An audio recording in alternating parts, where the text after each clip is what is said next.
চট্টগ্রাম নগরীর tiger pass মোড়ের পাশে নালা থেকে মধ্যবয়সী অজ্ঞাত এক ব্যক্তির মরদেহ উদ্ধার করেছে পুলিশ।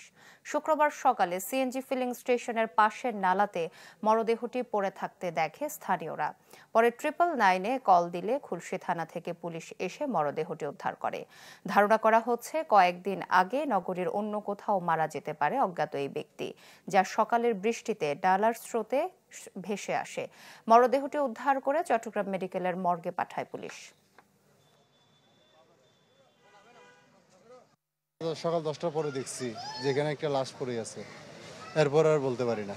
7-8 দিনের আগের মনে হয়। এখন কিভাবে মরছে একবার তো আল্লাহ জানে না, তার আমরা দেখি না, আমরা বলতেও পারি না। এটা আপনার সকালে বৃষ্টি হয়েছে না, এই বৃষ্টির পানি যে এখানে বেশি হয়েছে, যে আপনার ময়লা ছিল, ময়লার জন্য এখানে আটকে গেছে। ভাবছি যে এটা প্লাস্টিক, তারপরে আমরা ওই চোখ দিকে বলতে পারছি যে এটা মানুষ। তারপরে কে যে 3 নাম্বারে ফোন দিছে, তার পুলিশ প্রশাসন আমাদের এখানে আসছে।